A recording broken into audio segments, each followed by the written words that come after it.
Chapter 13, Whitetail, the all-American white-tailed deer. For millions of Americans, the whitetail provides the hunting experience, and a darn good definition he provides. The white-tailed deer is more than just another of our North American big game animals. He's a phenomenon that is at the center of a culture, an industry, almost a religion.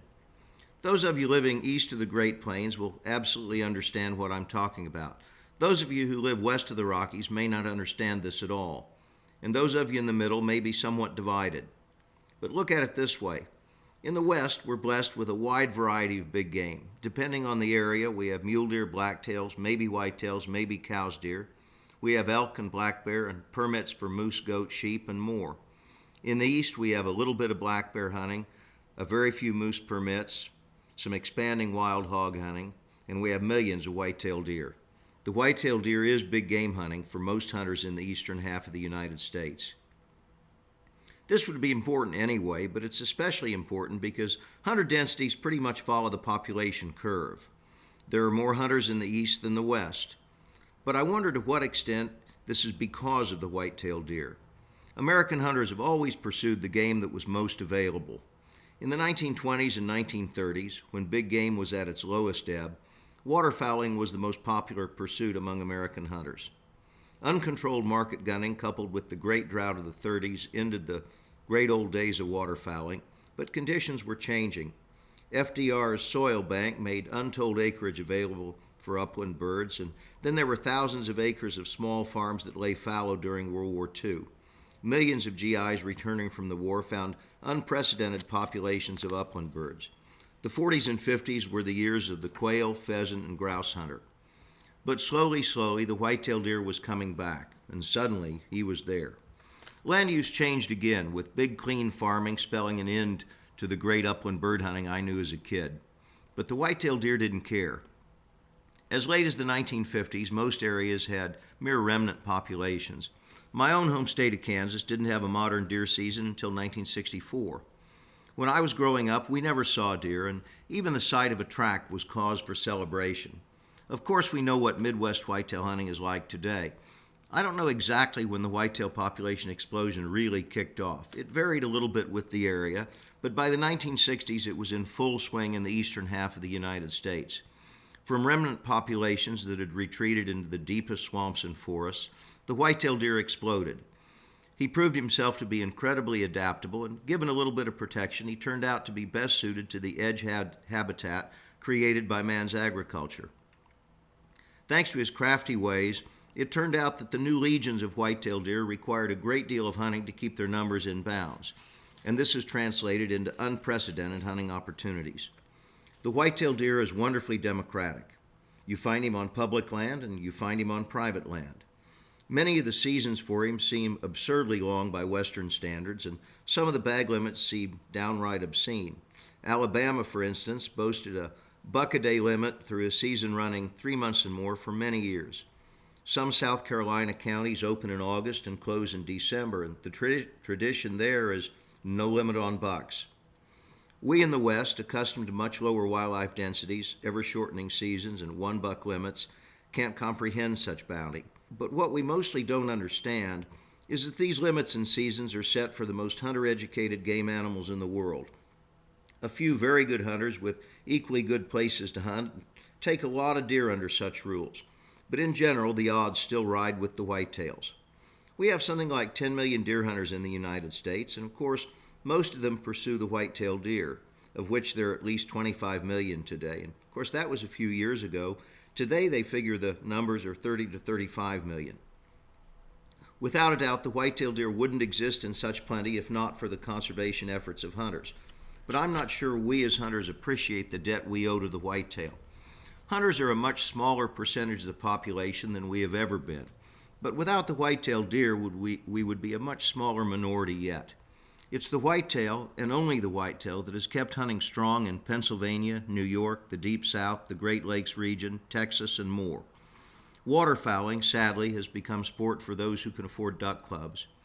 Great upland gunning is a thing of the past in so many regions. But whitetail hunting remains available to all. Unlike waterfowl and upland birds, Whitetails thrive in the national forests as well as on private land. Hunting opportunity is uneven and varies dramatically, but the key point is that there is opportunity to hunt the whitetail deer available to all. Opening day of deer season remains the major event of the year across a tremendous amount of whitetail range, and I simply can't imagine an end to hunting in areas where the whitetail is king. This is in stark contrast to California, where I've lived for much of the last 20 years. California was once a great hunting state, and we still have some pretty good deer hunting here and there, but we don't have the whitetail deer.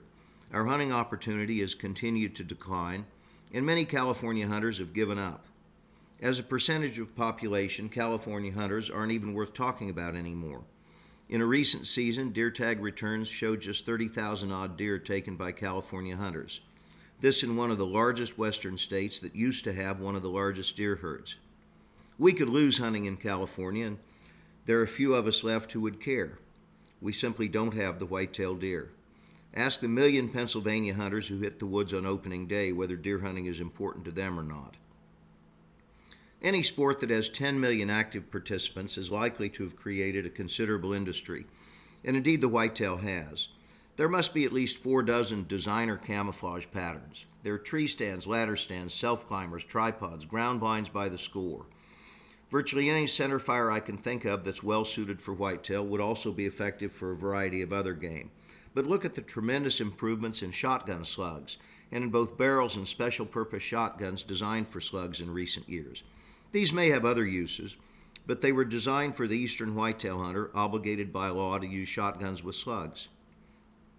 Even the current spate of inline muzzleloaders was sparked primarily by whitetail hunters who wanted to take advantage of special muzzleloading seasons. And I'd be willing to bet at least 90% of the bow hunting industry revolves around whitetail hunting. Then there are the high-tech products, those gadgets and gimmicks we all buy so that we can be just a little bit more successful. Calls, lures, cover scents, decoys, synthetic rattling antlers, descenting solutions and machines, and you name it. Within reasonable limits, it seems that anything you can think of that just might help bag a whitetail is marketable. You know what? Most of these things work, at least some of the time. As a Westerner, I grew up hunting with legs and binoculars, in that order. These days, I hunt mostly with binoculars and legs, in that order. There are certainly places where you can hunt whitetails this way, but not where the vast majority of our 10 million whitetail hunters hunt them. Whitetail deer aren't easy anywhere, but in the forests and woodlots and edge habitat all across the eastern half of the United States, they're quite possibly the most difficult quarry on earth. This is not entirely because the whitetail deer is a magical and super intelligent creature. He likes to be in heavy cover, and he has keen senses, all of them. But with the heavy hunting pressure common to this region, we provide the eastern whitetail with the most advanced education of any game animal on earth. Due to the intensive harvest his numbers require, we make it so that relatively few bucks live to reach full maturity. Those that do are entirely different creatures, and they're indeed almost bulletproof. They become primarily nocturnal, and homebodies that they are, they know every inch and every hideout in their home range.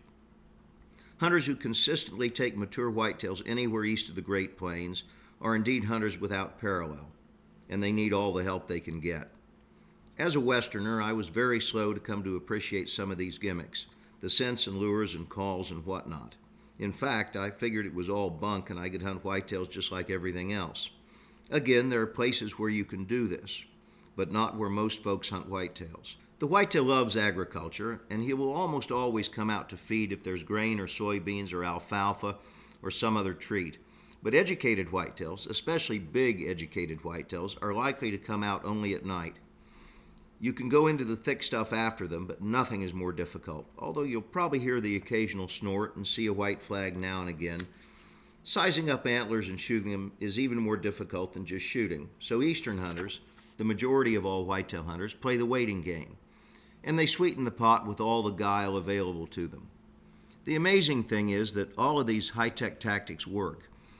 It's just that the whitetail is unpredictable enough that none of them work all the time. Some are very sensitive as to time of season. For instance, a mock scrape requires rutting activity. Antler rattling works very well when it works, but it works best just at the onset of the rut, and even then there must generally be some competition among the bucks for available does. Decoys are also uneven, but when they work, they're awesome. Do I really believe a cover scent can fool a whitetail? Not for long, but sometimes long enough to offer a shot. I find calling extremely effective and not especially sensitive as to time of season, but it won't work all the time, and you'll usually never know why. But all of these things and more can work, and depending on the time of season, the serious whitetail hunter uses most of them. Here are a few quick examples. I've done a lot of whitetail hunting in Texas, and of course I've tried to time the rut exactly, but timing the rut is not a game for non-residents. No matter how hard you try, invariably you'll be a few days off one way or the other. Texas is the center of horn rattling. Technically you should call it antler rattling, but they call it horn rattling, although it can work anywhere. But I'd rattled my heart out on a bunch of good ranches, and I was getting very skeptical. John Wooters himself rattled in the first buck I ever saw come to the horns, and it was just like you read about. He was a pretty fair buck, and I could have shot him, but I was mostly fascinated by the aggressive behavior he showed as he strode into the clearing and started thrashing a mesquite. Since then, I've seen it work a few times, never consistently. The best rattling day I ever had was with Texan Charlie White. He rattled up 6 bucks one afternoon from one stand. You bet it can work, but not always. A few years ago, I was hunting the low country of South Carolina. It was October, fairly early, but there was some pre-rut activity going on. I was sitting in a tree stand overlooking a food plot, and there was an active scrape line going off to my left. In spite of a perfect setup, there was absolutely nothing happening, but it was a very hot, muggy, and still morning, and I wasn't too surprised. About 9 o'clock, when I was getting ready to die from boredom, I pulled out a grunt tube and blew a soft series. Using any technique when you're bored and hopeless is dangerous because you're almost sure to overdo it. So I looked at my watch and made sure 20 minutes passed before I blew the call again, sparingly. Right after the third series, a nice 8-pointer swaggered in from my left, looking for the intruder. He was 30 feet from my tree when I shot him. Another time in Alabama, I set up on the edge of some cover overlooking a little plowed field, a likely enough place for a buck to cross based on the topography. My host and friend, Gene Dismukes, has given me some of his Diz's deer lure and insisted I try it. So, expecting nothing, I poured some of it onto the ground about 50 yards in front of the stand. I think it was about 8 o'clock when a nice little buck came trotting across the field. There was all the time in the world, so I let him come. He hit the scent stream from that lure, slammed on the brakes, turned into it, and had his head down and was pawing at the stuff when I shot him. Mind you, it isn't always that easy. In fact, it almost never is. But there's nothing wrong with having a full repertoire of tricks and tactics at your disposal. With the whitetail, you usually need them. You also need a good place to hunt them, especially if you're interested in big, fully mature bucks. A far better whitetail hunter than I am said it better than I ever could. How you hunt whitetails probably isn't nearly as important as where you hunt them. You can study the records books as well as I can, and if you do, you'll quickly discover that there are just a few noticeable hotspots. Wisconsin and Minnesota have always produced large numbers of big bucks. Western Canada is very good, and these days the Midwest is truly astonishing. Iowa, Ohio, Illinois, Kansas, northern Missouri. It's also worth noting that a big buck can turn up darn near anywhere in their vast domain. To a degree, this depends on your concept of a big buck. If you mean a buck scoring 200 typical points, there are very few places where you have even a ghost of a chance. If you mean a buck scoring the all-time minimum for typical whitetails of 170 points, there are a few more spots. If you mean 160 points, the minimum for the 3-year books, then there are quite a few places.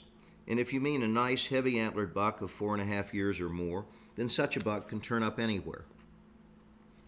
We hunters, being human, tend to believe the grass is always greener somewhere else. Usually it isn't, and it definitely isn't with the whitetail. Put this in the bank. The best place to hunt whitetail deer is in your backyard.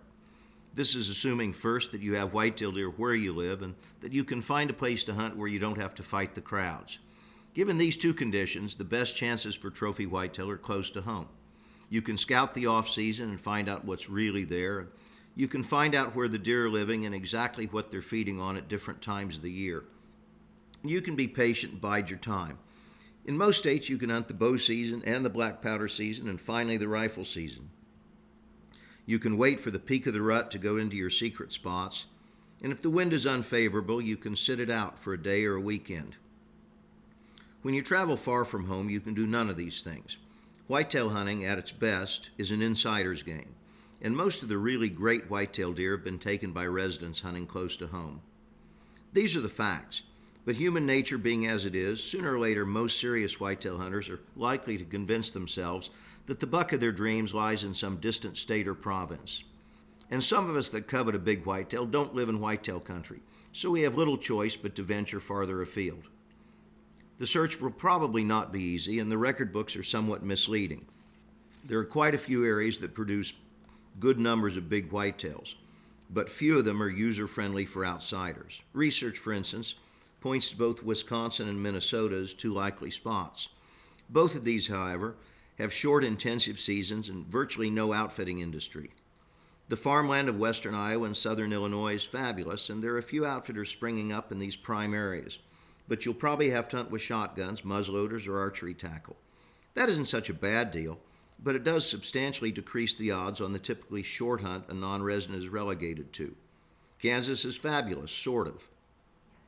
At long last, my home state is offering a few non-resident tags, and I can go home to hunt deer again. But there are few tags in that wonderfully vulnerable river bottom country out west. The areas that are open are good, but not materially better than the woodlot country elsewhere in the Midwest. That's really funny. Since I wrote these lines, I've kind of gone back home at least part of the year. I've acquired a little farm in southeastern Kansas, and we hunt whitetail there. And I wish I could say I know a whole lot more about them, but what I'm learning is that I'm still learning. The area that we hunt in Kansas is heavy timbered ridges, and it's pure stand hunting, and it's just plain very difficult. We get some nice deer and miss out on some others, but it's funny, I wrote this before I ever started hunting that area, and so far, everything I've said I pretty much agree with. Then there's Canada, legendary home to monster whitetails. They're all right. Saskatchewan, Alberta, Manitoba, eastern British Columbia, all places where you can find the whitetail of a lifetime. But you should have a clear understanding of the odds going in. Very few of even the best outfitters reach 50% success, especially if you're talking about mature bucks. If you're talking record class bucks, the percentage is much, much lower. The hunting up there is very weather sensitive, and the actual deer densities are very low as 1 deer per square mile in some of the best trophy country. If it sounds like I'm down on Canadian whitetail hunting, I'm not. The monsters are there, and well, they should be. 300-pound whitetail can grow bigger antlers than deer half this size. But it's realistic to understand that a Canadian hunt is a postgraduate whitetail hunt. It's going for the long ball, and I believe that's what you should go for. In 3 trips to Alberta, I never fired a shot, although I turned down some bucks I wouldn't turn down any place else. And now we can add a 4th Alberta hunt to that, and still haven't fired a shot there. In 2000 and 2001, I hunted in Saskatchewan and pretty much reversed this trend. Both times I got very nice, heavy-horned, grown-up bucks, both scoring in the mid-150s. Yeah, I had in mind something a bit larger, but both these bucks were taken late in the hunt, and both were the largest deer I saw. There are very good bucks in Canada, but if you turn down a mature, heavy-antlered, big-bodied buck scoring maybe 150 or better, there's a very good chance you've just turned down the best buck you're going to see. Without a doubt, Texas is the most user-friendly state for non-residents to hunt whitetails. The deer there are an industry, and whitetails are managed wonderfully on good private ranches, which is not to say the whole state is trophy country. Depends on what you're looking for. Throughout the hill country and Edwards Plateau, you can enjoy a fun hunt where you'll see lots and lots of deer. You probably won't see any monsters, but not everybody is looking for a monster. Down around the Gulf Coast, you'll see a little better class of deer. Still a fun hunt in much different country, but the real big ones are rare.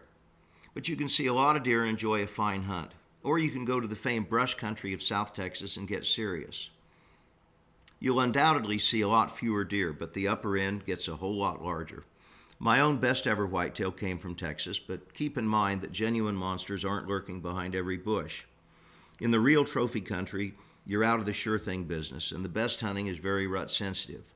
But if you do good research in both picking a time and an outfitter, the chances for a very nice buck are pretty good. The real drawback to Texas hunting is that the best trophy ranches are just plain expensive. Definitely not for everybody. It's impossible to talk about the whole world of whitetail hunting in one chapter. It's just too big. But a wonderful and often overlooked region is the entire Great Plains, east of the Rockies and west of the Corn Belt. There aren't many non-resident tags in western Kansas, but there are a few. I drew there in '99, and despite unseasonably hot weather, I took a wonderful mid-160s sort of a buck. You can also get tags in western Oklahoma, eastern Colorado, western Nebraska, eastern Wyoming, the western Dakotas, and eastern Montana. All of these are good, and there's a good outfitting industry in Colorado, Wyoming, and Montana. Most of the whitetails are on private land, but provided you're willing to do some research, there's also excellent opportunity for do-it-yourself hunting. The upper end of the bucks in this region is generally not as big as the best Canadian bucks, but it's pretty darn good. Deer densities are generally not high, but they tend to follow the river bottoms. Mind you, that isn't exactly the same as living in the river bottoms. Many of the best bucks have figured out that's where hunters look for them, and these days we often find the big whitetails out in the sagebrush. The good thing about this region is that it's both huntable and very lightly hunted. In some areas you can glass for whitetails just like pronghorn and muleys, and in other areas you can stand hunt along the river bottoms, but it's an awful lot of fun. A few years ago, Kevin Howard and I watched through binoculars as Deer and Deer Hunting's Pat Durkin and outfitter Tom Teets stalked a wonderful whitetail on some open sagebrush ridges. Darn near a spectator sport. We got that one. 2 days earlier, we bedded a buck up in some high rim rock, and when we got there, we just couldn't find him. He came out of some rocks right under my feet, but it wasn't my shot. He hung in midair right next to me, a big, beautiful 10-pointer, and then he was off like a broken field runner, speeded along the way by some parting salutes. The western Great Plains has become my favorite area to hunt whitetails. I've hunted with and guided for Tom Teets in Colorado, and I've hunted with Mike Watkins' Trophies Plus outfit in northeastern Wyoming, southeastern Montana, and adjacent South Dakota. I also hunted in western Nebraska and found wonderfully unsophisticated river bottom bucks. All of this region is excellent, so there's tremendous opportunity, but keep in mind that almost nowhere the license is easy to come by. Part of the reason it's good is because the hunting is limited, so you have to do your homework and plan ahead, sometimes way ahead. It takes a couple of years to get a good eastern Colorado tag, courtesy of the preference point system. I think it's worth the wait. The truth, however, is that hunting whitetails on the Great Plains or on a good ranch in Texas, or even hunting those scarce monsters in Canada, is simply not the same as hunting those hard-hunted eastern whitetails. In fact, it's hardly like hunting the same animal. You need to hunt those hunter-educated, virtually unkillable bucks in the eastern forests and swamps to really appreciate these places, which is no doubt why so many hunters from great eastern whitetail country travel west every year. I'm still not sure the grass is really greener, but I don't blame them. When you go on an outfitted hunt, you're betting more than just your hard-earned cash. You're betting your vacation time, your safety, and your hunting dreams. You've got to get it right. There's a lot of ways to find a good outfitter, but a simple way is to go on my website, CraigBoddington.com, and take a look at our Craig Boddington Endorsed Outfitter program. Go on the website and you hook up directly with the outfitter. It's based on 40 years of hunting experience worldwide. My program's a group of outfitters that I believe in, and they believe in me. Hey, I know a good outfitter.